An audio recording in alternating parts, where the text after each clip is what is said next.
Hello everyone and welcome to lesson 47 where we're going to be talking about just using under.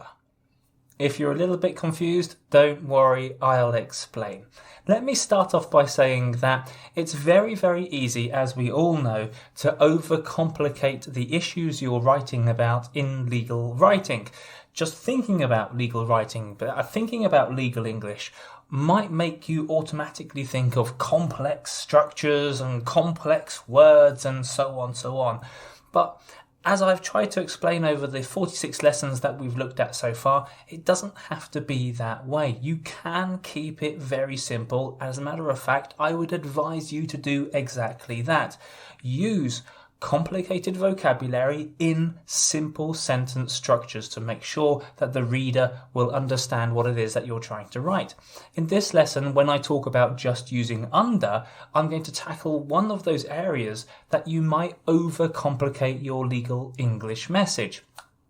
Now, under has got a number of synonyms. Behind me you can see just a small selection of them. So you could say, instead of under, pursuant to, in accordance with, in line with, as defined by, subject to, by operation of, and more. So in order to find out why we should just use under, it might be useful to look at the dictionary definition of what under means. So I've taken this from the Merriam-Webster's dictionary, online dictionary, and you can see this was number 2, and as a matter of fact, we had to scroll down the page, scroll down the internet page a little bit to find where this definition was.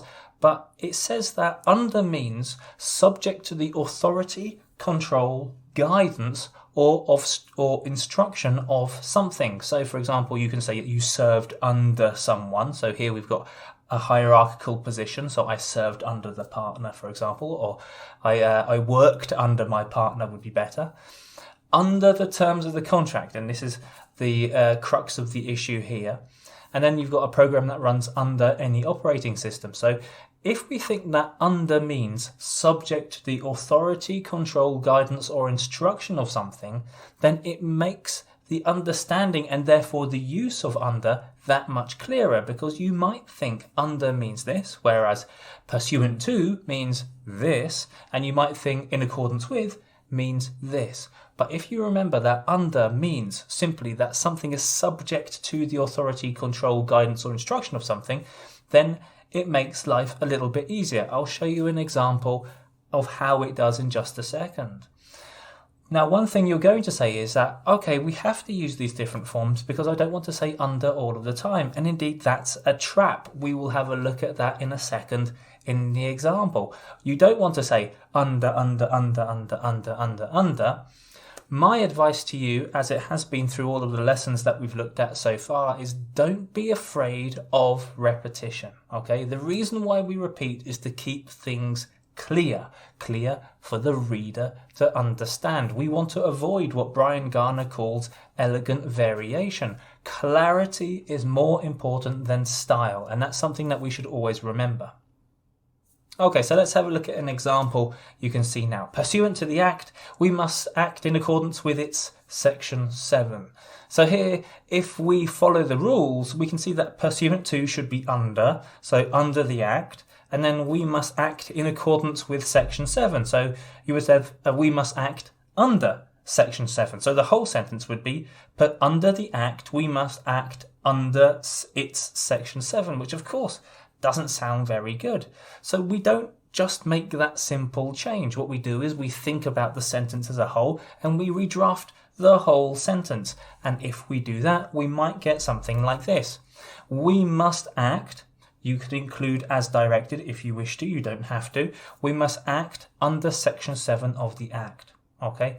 Exactly the same message, one use of under, not two, or in some cases, not several. You can just replace that with one clever use of under, and then you get a much simpler, much more direct sentence to work with.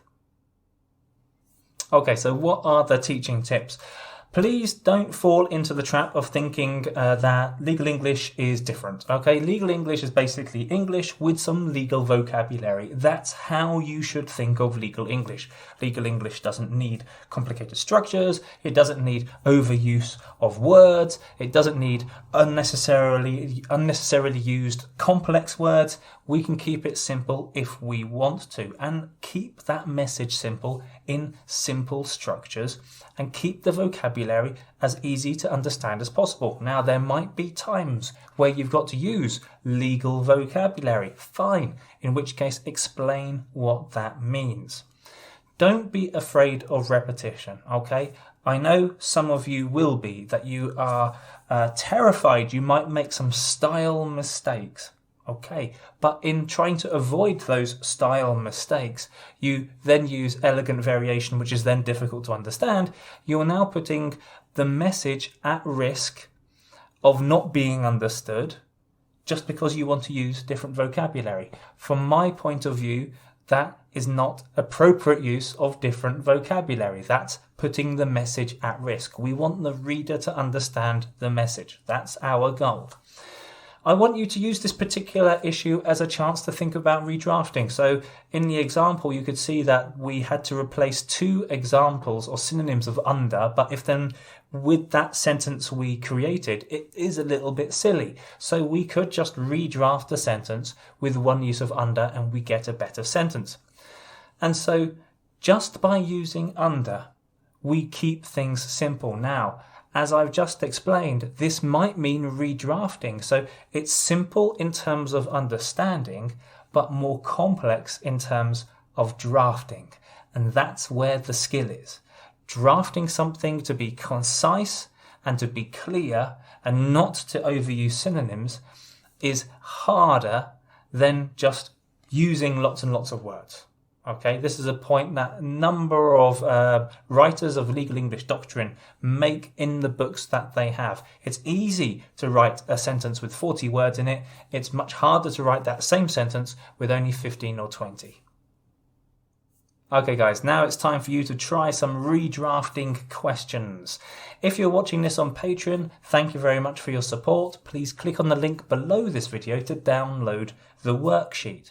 If you're watching this on my other social media channels, Facebook, YouTube and LinkedIn, then please think about supporting me on Patreon, where you're going to get access to the questions, my answer videos and a whole lot more. So what I'd like you to do, quite simple. Read the sentences below and you're going to see lots of other ways of saying under. So what I'd like you to do is think about them, redraft them, and then create sentences which use under instead of those other synonymous forms. Sometimes it's going to be easy. Sometimes you're going to think you will have to think quite hard about how to redraft those sentences. So have fun, try the sentences, and then watch my answer videos to see if your answers agree with mine.